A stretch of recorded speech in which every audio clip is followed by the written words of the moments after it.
afternoon, 7th graders and your parents, families, guardians. I'm going to explain week number 9, which is the first week of quarter 2. So first, let's talk about quarter 1. So the last grades that 7th graders had for me for quarter 1 was last week's wellness check and their vocab work. They have one more culminating assignment for their little story writing unit.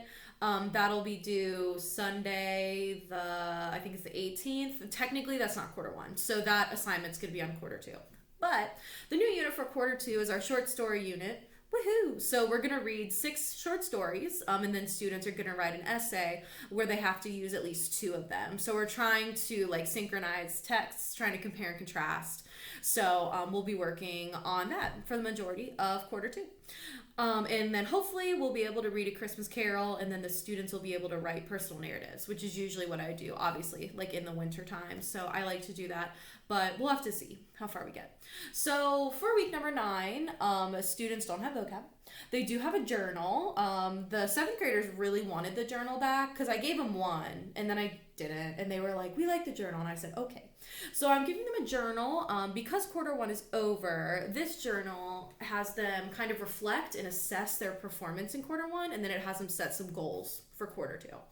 So pretty simple overall. They'll turn it in on Schoology, but that'll be due Friday. So they've got the whole week, and then it'll be due Friday night. They'll have a wellness check that's due Friday night as well, as usual. But the bulk of their work is we are going to start the short story unit.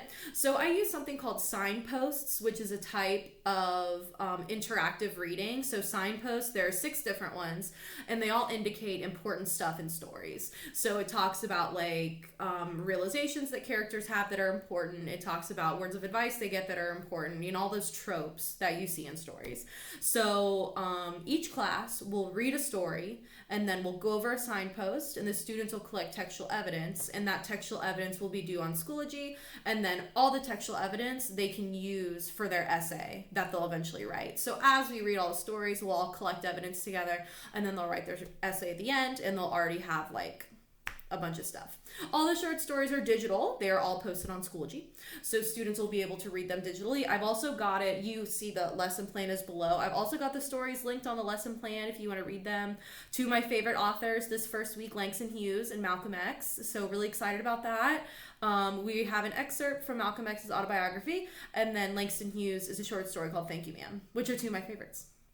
So yeah, we'll take notes very briefly on the signpost. We read the story, we find the evidence. Kids will submit the evidence on Schoology so I can give them points for it, and then they'll use all the evidence in their essay at the end of the unit. So it's one of my favorite units. Everybody loves reading stories, right? So it's one of my favorite ones. I think that's pretty much everything. Oh, one other thing that I want to tell you is that Wednesdays, not really, but there's a schedule change for Wednesdays. Now students will receive 5 minutes in between each class. So it'll be 30 minutes for bell 1, 5-minute break. 30 minutes for bell 2, they'll have a 5-minute break. 30 minutes for bell 3, they'll have a 5-minute break. So now they added breaks in between the classes. So now that stretch of time is 8 a.m. to noon. But I'll be available 8 a.m. to noon that Wednesday, so I'll adjust and I'll make sure I'm available pretty much the whole time. But yeah, I also have that schedule change in the lesson plan if you guys want to click it so you can view it. But yeah, the lesson plan pretty much has everything. Curriculum night is supposed to be next Wednesday, the 21st. I have no information about that, so I do not really know what I'm supposed to do. Curriculum night is Walnut's open house, but it'll be virtual, of course. But yeah, no idea what that is, so I will figure it out.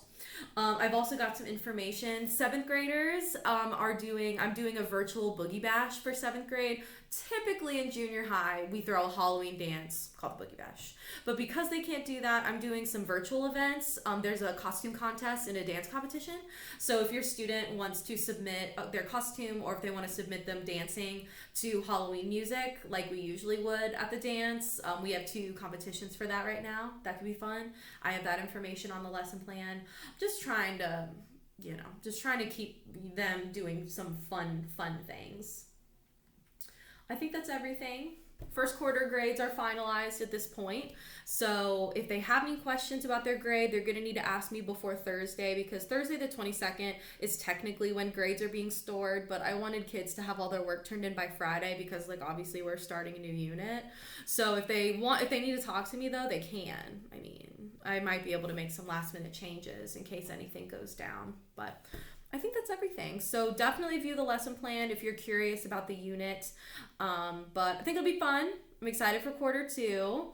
Overall, I think things are going well. So I'm happy. Hopefully you guys are happy seeing results. But that's it. So happy quarter two, and I'll see you on the flip side.